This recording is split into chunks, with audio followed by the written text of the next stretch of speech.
Baik, Assalamualaikum warahmatullahi wabarakatuh. Para bapak, ikhwan dan ibu jamaah sholat tarawih rahimakumullah. Alhamdulillah sampai malam yang ke-24 ya. Allah masih memberikan kesempatan, kesehatan dan segala kenikmatan kepada kita, sehingga kita dituntut mestinya untuk selalu bersyukur kepada Allah Subhanahu wa taala. Alhamdulillah istiqomah mereka. Tapi ada sebagian masjid yang masjidnya semakin besar. Makanya ada istilah dhahaban nisfuhu wa nisfuhu dhahab. Sebagian sudah pergi dan sebagian lain apa artinya dhahab? Emas. Bukan pergi juga, dhahabun emas. Artinya yang sebagian udah nggak balik lagi gitu. Sudah mungkin sudah selesai salat tarawihnya. Tapi orang-orang yang bertahan sampai akhir itu adalah emas. Kenapa dikatakan emas? Karena dipilih oleh Allah, Pak. Allah akan memilih orang-orang yang memang istiqomah sampai terakhir. Semoga kita termasuk emas, Pak. Orang-orang yang dipilih sampai akhir Ramadan dan kita mendapatkan ampunan dari Allah Subhanahu wa taala. Baik para bapak, ikhwan dan ibu rahimakumullah. Bulan Ramadan adalah bulan yang penuh rahmat, penuh berkah. Cuman ada pertanyaan besar. Kira-kira rahmat dalam bulan Ramadan itu sudah pancarannya, sudah masuk ke diri kita belum ya? Padahal ini sudah hampir sebulan. Sudah hampir sebulan. Kira-kira pancaran rahmat yang Allah berikan dalam bulan Ramadan itu sudah merasap pada diri kita atau belum? Nah, tandanya rahmat itu identik dengan kelembutan, identik dengan kesabaran, terus tidak cepat emosi, tidak cepat marah, dan seterusnya. Allah mengatakan dalam surat Ali Imran 159, A'udzubillahi minasyaitonirrajim, wa bima rahmatin minallahi lintalahu. Wa bima rahmatin minallahi, dan dengan rahmat Allah, berkat, selain kalau itu berkat rahmat Allah, lintalahu, kamu, kata Allah, kamu kepada siapa nih? Nabi Muhammad, kamu bisa layin. Apa layin, Pak? Lunak, lembut, sopan, sabar. Sikap Nabi Muhammad lintalahu. Karena rahmat Allah, berarti rahmat itu sudah masuk, pancaran rahmat itu sudah masuk pada diri Nabi, sehingga Nabi menjadi layyin. Lau kunta faddan ghalidhal qalbi lang faddu min haulik. Seandainya kamu kasar Muhammad dan hatimu keras, lang faddu min haulik, maka umat sudah lari daripada kamu, sudah lari. Nah, tandanya, Pak, orang yang mendapatkan rahmat Allah itu, kalau menurut ayat itu ada 4 tandanya. 1, layyin, lembut, sopan, sabar. Yang kedua, wa'fu anhum, suka memaafkan. Kalau anggotamu salah, maafkan. Temanmu salah, maafkan. Yang ketiga, doakan, wastaghfir lahum, doakan, doa, mendoakan sahabat, doakan anggota, doakan teman. Dan yang keempatnya, wasawirhum fil amri. Apa maksudnya, Pak? Musyawarah atau suka diskusi? Nggak langsung misalnya salah didiamkan akhirnya justru menjawab, bukan. Diskusi, apa masalahnya? Dan suka berdiskusi, bukan debat. Yang lalu sudah kita sampaikan, debat itu nggak boleh kecuali terpaksa. Bahkan di mana terpaksanya, Allah mengatakan wajadilhum billati hiya ahsan, itu kepada orang-orang Yahudi yang suka ngeyel. Bahkan dalam satu riwayat Rasulullah mengatakan Allah akan menjamin rumah di surga bagi orang yang meninggalkan debat walaupun benar. Maknanya apa? Karena debat itu biasanya hatinya akan luka, akan pecah di situ. Karena biasanya debat yang seperti itu akan mencari kemenangan, bukan mencari kebenaran. Baik para bapak dan ikhwan dan ibu rahimakumullah, orang yang mendapatkan rahmat, pancaran rahmat itu akan tadi lembut, itu baik dalam ucapan maupun sikap, dan kepada siapa saja, baik kepada teman, kepada keluarga. Kalau banyak ayat yang menerangkan tentang persahabatan, pertemanan. Ya, di antaranya yang sudah terkenal dalam surat Al-Hujurat ayat 10 ya, innamal mu'minuna ihwatun fa aslihu baina akhwaikum wattaqullaha la'allakum turhamun. Nah, kemudian ada beberapa hadis manfaat, Pak, fadilah dari berukhuwah.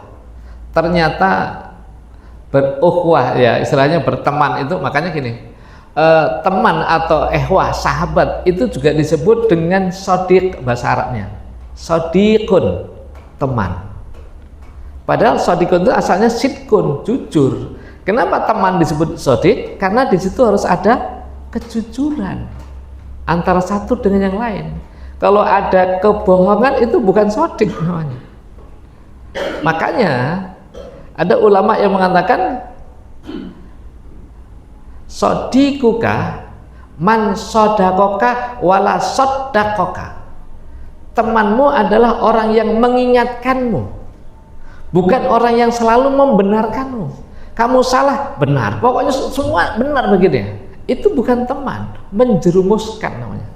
Tapi mengingatkanmu, sodakoka, istilah mengingatkan, kalau dia salah dibenarin, salah dilurusin, itu teman. Makanya teman disebut dengan sodiqun. Ada juga khalil. Teman itu disebut dengan khalil. Apa khalil, Pak? Khalil itu cinta sebetulnya. Kenapa? Karena dalam persahabatan itu terus ada cinta, Pak. Persahabatan itu harus didasari dengan cinta karena Allah. Ya, bersahabat itu karena, kenapa Anda mengatakan bersahabat dia? Karena saya cinta dia karena Allah. Makanya kadang-kadang dalam persahabatan, bertemanan itu perlu diungkapkan, Pak, uhibbuka fillah. Jadi teman itu juga disebut dengan khalil. Para bapak, ikhwan dan ibu rahimakumullah, ada beberapa hadis diantaranya kan ini fadilah dari bersahabat itu ya. Itu dalam hadis ada seseorang yang mau mengunjungi temannya di fi qaryatin ukhra. Kemudian Allah mengutus malaikat untuk menyelidiki dan menjaganya sampailah di tempat qaryah atau tempat tujuan. Setelah sampai situ, malaikat itu berubah wujud menjadi manusia. Terus ditanya, "Assalamualaikum, Pak, Anda mau kemana?" "Oh, mau ke tempat si fulan." Ada hubungan apa? Apa ada hubungan bisnis dengan dia? Nggak ada.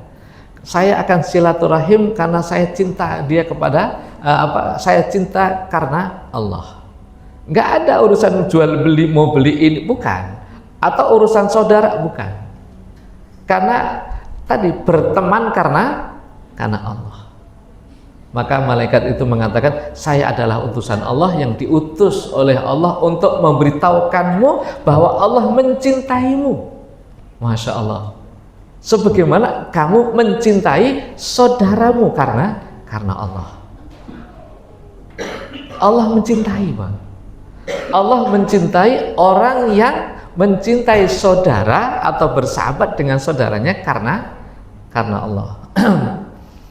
Ini hadis yang diriwayatkan oleh Imam Muslim. Ali bin Abi Thalib, beliau mengatakan, alaikum bil ihwan fa innahum uddatun fid dunya wal akhirah. Hendaklah kalian itu banyak-banyak mencari teman, sahabat.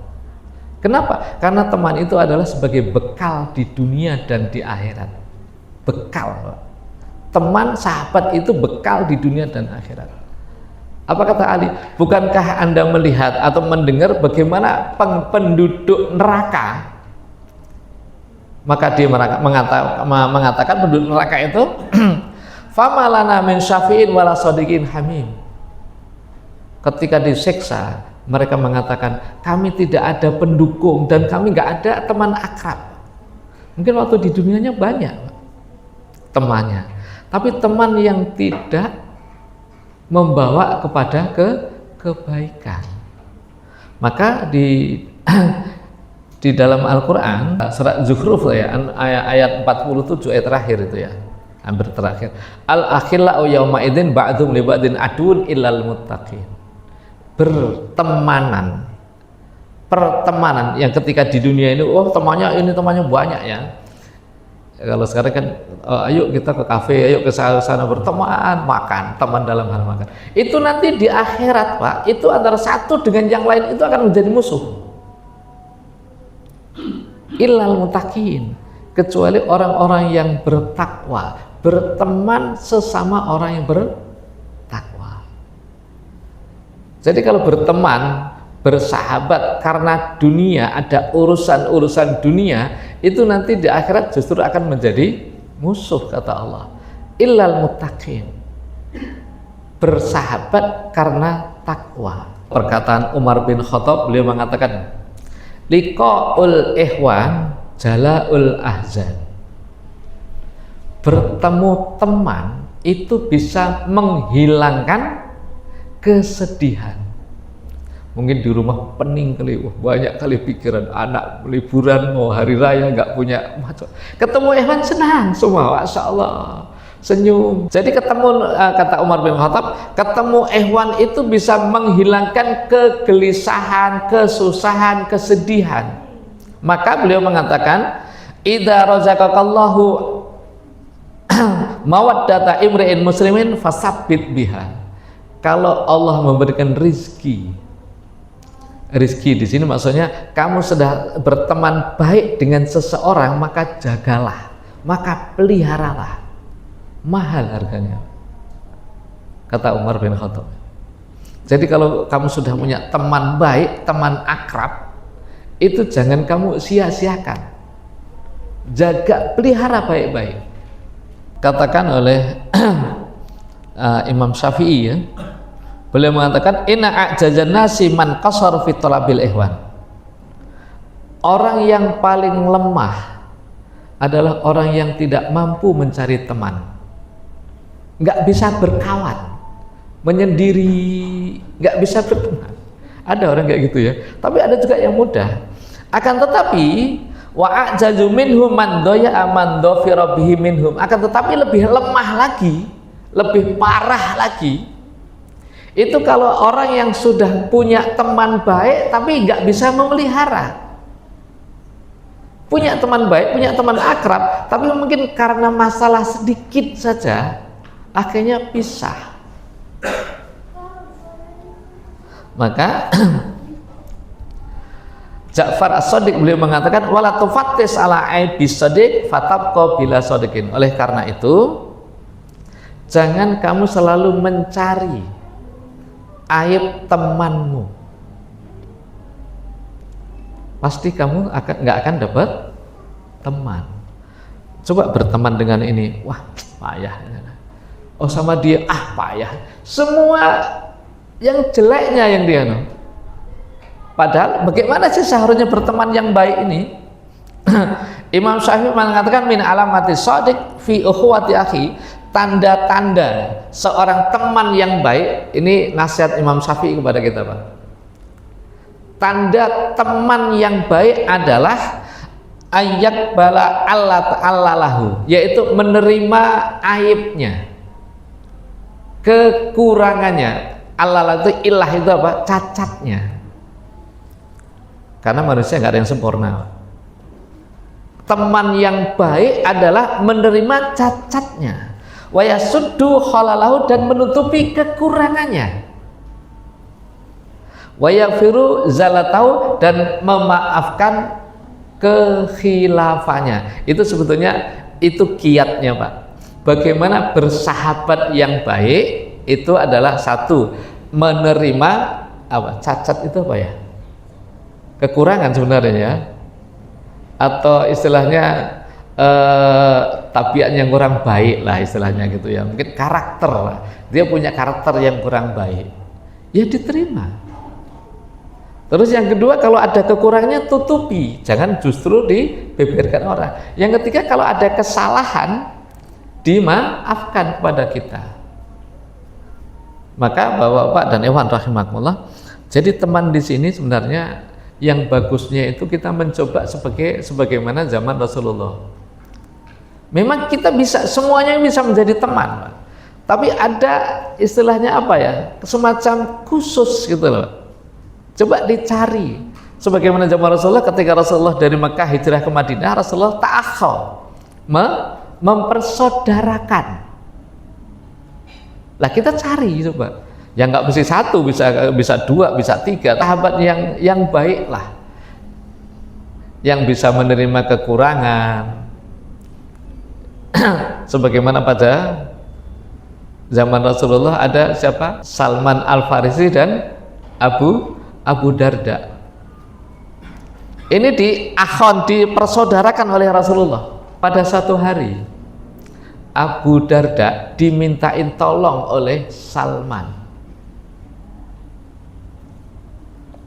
Ya akhi, saya minta tolong, saya pengen melamar anak si fulan itu, perempuan cantik, ya kan? Oh ya siap, ya karena temannya kan. Salman nunggu di luar, nunggu di kafe lah. Nah, Abu Darda masuklah, assalamualaikum, cerita kepada orang tua si gadis itu, gitu loh. Pak, saya datang sini membawa pesan, ada saudara saya namanya ini. Semua diceritakan tentang kebaikan Salman, kelebihannya ini, nggak ada kekurangannya sedikit pun, nggak ada istilahnya, semua kelebihannya. Tapi ayahnya apa katanya? Saya nggak mau anak saya nikahkan Salman, justru saya senang akan menikahkan anak saya dengan kamu. Ah ya betul Pak, saya ini utusan, saya ini apa namanya Pak, jumlah loh. Tapi orang tuanya malah ingin menikahkan anak gadisnya dengan Abu Darda. Pokoknya nggak mau dengan Salman. Lah ini gimana? Akhirnya keluarlah si Abu Darda ketemu Salman. Piye? Misinya sukses enggak? Aduh sedih, aduh gagal ya enggak, sukses juga enggak, kan bingung tuh. Coba gimana Pak? Gimana tuh caranya? Mau ngomongnya gimana caranya? Udah ngomong aja lah, cerita gini ya, jangan marah ya. Jangan marah ya. Enggak marah. Kalau ditolak jangan marah juga ya. Iya. Nah ceritalah. Jadi orang tuanya tidak mau jodohkan anaknya dengan antum, tapi mau jodohkan dengan saya. Masya Allah. Kalau sekarang gimana? Ini pagar makan tanaman. Saya yakin kalau orang sekarang sudah pecah Pak, pecah kongsi. Ini nggak betul ini. Berarti kamu nggak lurus waktu menceritakan. Kan gitu. Tapi Salman mungkin Salman, Masya Allah. Memang engkau yang layak sama dia. Saya tidak layak. Saya terima. Sudah nikah. Dan tetap bersaudara itu nggak pecah, nggak gara-gara cewek kemudian pecah kongsi, nggak gitu. Nah yang sedihnya pada satu hari memang ternyata Abu Darda ini Pak, Abu Darda ini orangnya alim kali, ibadah terus sampai nggak sempat, maaf ya, tidur sama istri. Sudah lama istrinya jablay. Jarang dibelai. Datanglah Salman, nengok istrinya itu kok murung loh Mbak. Nah ini Mbak, ini ketika bersahabat ini, itu bukan hanya suami dan suami Mbak, istrinya pun, karena memang sahabat dekat Mbak, diahokkan gitu. Jadi Salman datang ke rumahnya, nampak istrinya murung, apa panggilnya Mbak gitu ya. Kenapa kok wajahnya kayak gitu, Mbak? Itu loh abangmu tuh. Kenapa nggak ngurus? Sudah sekian hari nggak diurus ladangnya. Mungkin Salman akan salah kamu. Kenapa kamu nggak sama saya dulu? Kenapa nggak sama? Coba kalau kamu sama saya kan nggak kayak gitu nasibmu. Mungkin, tapi nggak kayak itu, Pak. Enggak. Masya Allah. Jadi betul-betul sahabat dunia akhirat. Akhirnya apa? Panggil Abu Darda, ya kan? Waktu itu akhirnya Salman tidurlah situ. Begitu malam, Abu Darda ya mau sholat, nggak boleh, jangan sholat sekarang, temui dulu istrimu, tidur sama istrimu. Sahabat yang ngomong harus terima, oke lah, tidur sama istrinya. Ya, sudah malam baru dia sholat tahajud. Pagi-pagi dia menyediakan sarapan untuk Salman, dia nggak mau. Nggak sarapan. Kenapa nggak sarapan? Saya puasa. Nggak. Sekarang jangan puasa. Ya kita makan bareng. Masya Allah. Nerima, Pak. Itu sahabat. Nggak tersinggung. Padahal itu mungkin masalah prinsip. Ada keluarga loh, Pak. Ya kan? Nah, sampai seperti itu. Berbeda lagi dengan Abdurrahman bin Auf dengan dijodohkan, istilahnya diakhokkan oleh Rasulullah dengan Sa'ad bin Ar-Rabi. Ketika datang, Masya Allah, pelukan, apa kata Sa'ad? Abdurrahman, saya akan ngomong kepada kalian, sama kamu, harta saya banyak, akan saya bagi kepadamu separuh kamu, separuh saya, dan istriku 4. Mana yang kamu mau, silahkan pilih, akan saya ceraikan, nanti setelah selesai masa iddahnya kamu ambil.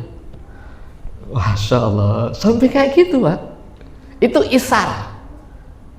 Saat kan orang Ansor ya, isar namanya, mendahulukan orang lain. Tapi Abdurrahman bukan isar, Abdurrahman apa? Ifah namanya. Ifah itu apa? Menjaga diri. Doakan. Ya akhi, saya doakan semoga Allah memberkatimu dan memberkati keluargamu. Bukan saya nggak butuh, bukan. Saya ifah tadi, Pak, menjaga diri, bukan gengsi, bukan. Kemudian mengatakan, tunjukkanlah pasar, biar saya berniaga. Ditunjukkan ke pasar, akhirnya ya memang ahli bisnis, Pak. Semuanya jadi itu begini, akhirnya Pak, dia jualan, dia bisnis dan berhasil menjadi orang kaya.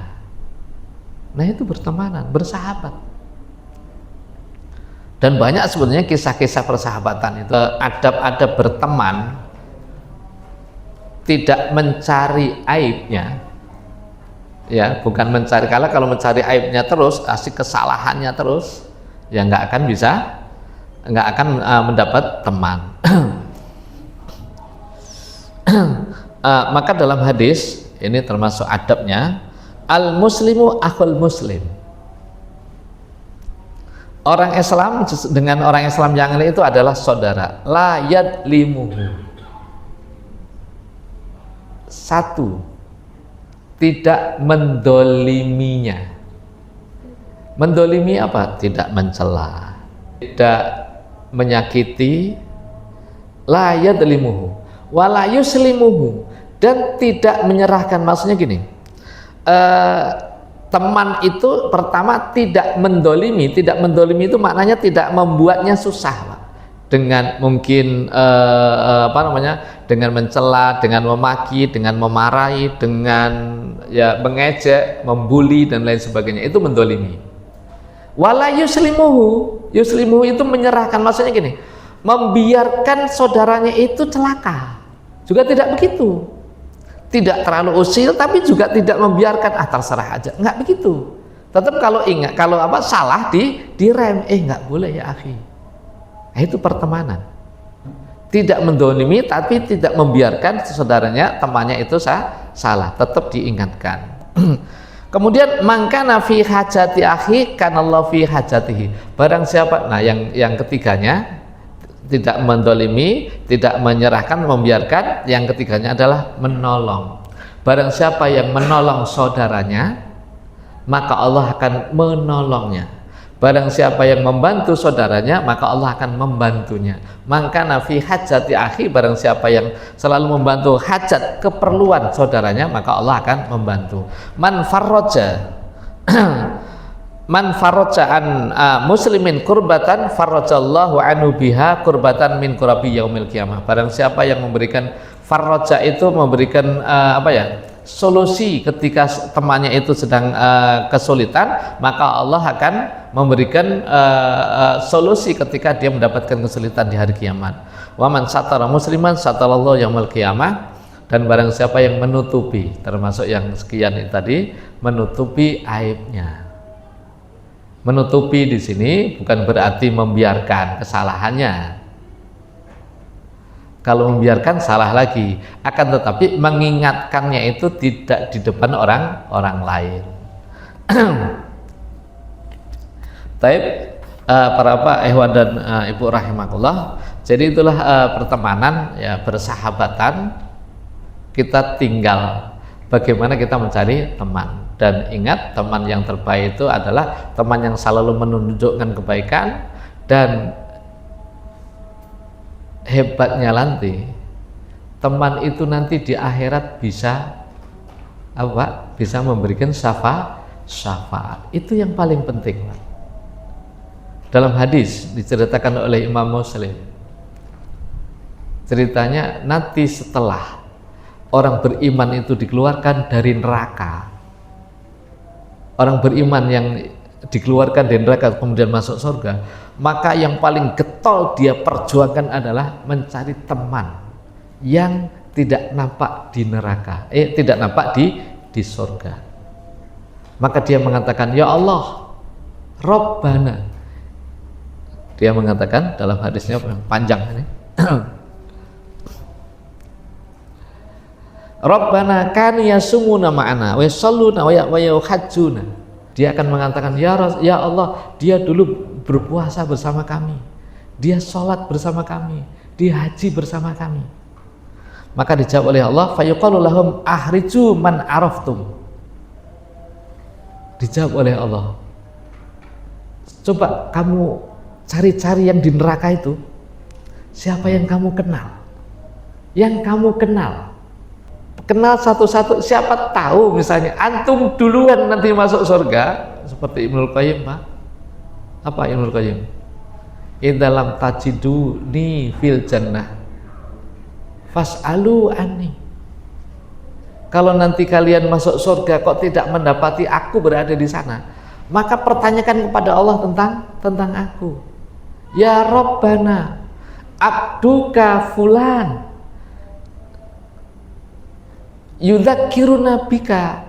Ya Allah, hambamu si fulan dulu pernah mengingatkan kami untuk beribadah kepadamu, ya Allah, keluarkan dia, ya Allah. Setelah ngomong seperti itu, Ibnul Qayyim menangis, Pak, memberikan syafaat. Maka kata Rasulullah tadi, nah orang itu kata Allah, silahkan keluarkan siapa-siapa yang kamu kenal. Oh, si fulan. Ya, ini sebagai penutup, Pak, sebagai penutup. Jadi gini, minimal kita doa, Pak, mendoakan. Kalau kita kenal itu mendoakan, karena Rasulullah pernah mengatakan bahwa dakwatul mar'il muslim li akhi bi dhahril ghaib mustajabah. Doanya seseorang untuk saudaranya yang jauh, yang nggak nampak, itu mustajabah, dikabulkan, Pak, dikabulkan.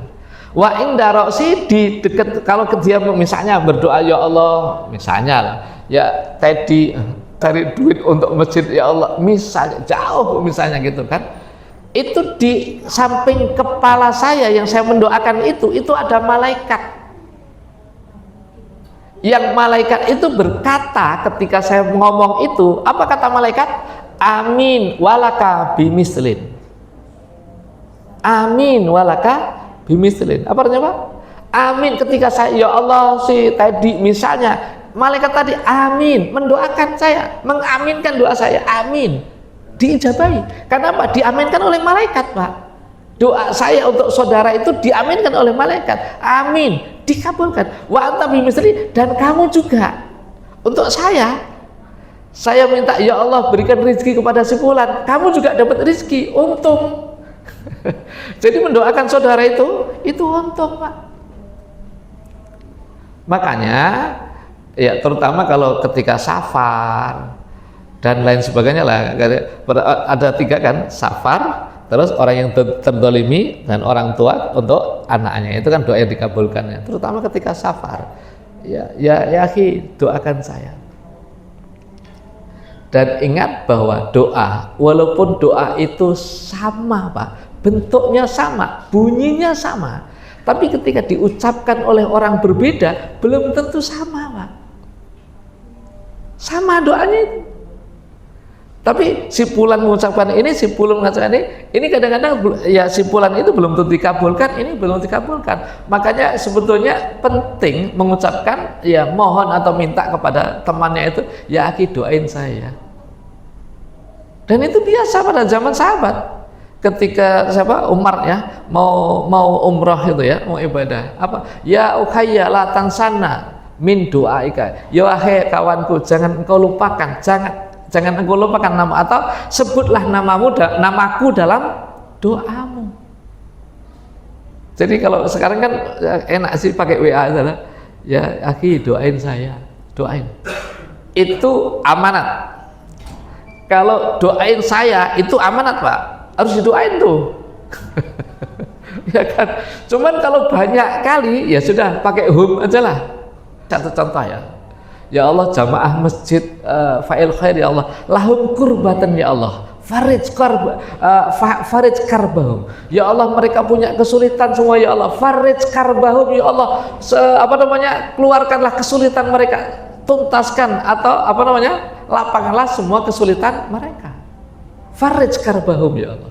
Di Ramadan ini kan kita harus banyak banyak nengok ke atas lah Pak, banyak nengok ke atas, harus banyak istighfar Pak, banyak istighfar,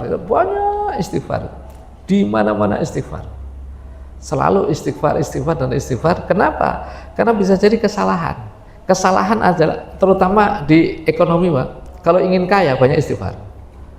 Iya, jadi dalam surat Hud ayat 3 Pak, wa anistaghfiru rabbakum tsumma tubu ilaih yumatikum mataan hasanan ila ajalin musamma wa yu'ti kulladzi fadlin fadlah. Istighfar dan taubat, maka Allah akan memberikan mataan hasanan, akan memberikan kenikmatan yang banyak.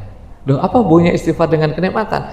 Karena dalam hadis Allah yahrumur rizqa ya min abdin bidambin ya'malu, Allah mengharamkan rizki kepada seseorang karena dosa yang dia buat. Karena dosa maka Allah nyeretkan rizki itu. Allah mengharamkan rizki kepada seseorang karena dosa. Lah istighfar adalah menghapus dosa, bersih, maka Allah akan memberikan lancarkan lagi. Nah makanya saya naik mobil Pak, istighfar, astagfirullah. Ngapain istighfar? Loh, siapa tahu kita mikir, nengok orang mikirnya jelek, astagfirullahaladzim, bersih. Istighfar juga termasuk membersihkan dari dosa-dosa. Sambil berjalan nengok orang, wah kok kayak gitu misalnya, pikirannya jelek, astagfirullahaladzim. Perbanyak istighfar. Karena kita kadang-kadang dosa itu tanpa kita sadari, baik dosa mikir, suudzon dan lain sebagainya. Maka termasuk ikhwan tadi itu yang mendoakan dan mengingatkan untuk selalu ingat kepada Allah Subhanahu wa Ta'ala. Menjadi ikhwanan ya. Al-Hijr ayat 47, wa naza'na fi qulubi min ghillin ikhwanan ala sururi mutaqabilin. Kami cabut dari mereka itu apa? Ghillin, rasa dendam, iri, dengki itu cabut semua. Itu untuk proses persahabatan. Sekian, kita akhiri dengan doa. Subhanaka Allahumma bihamdika asyhadu alla ilaha illa anta astaghfiruka wa atubu ilaik. Subhana rabbika rabbil izzati amma yasifun wa salamun alal mursalin walhamdulillahi rabbil alamin. Assalamualaikum warahmatullahi wabarakatuh.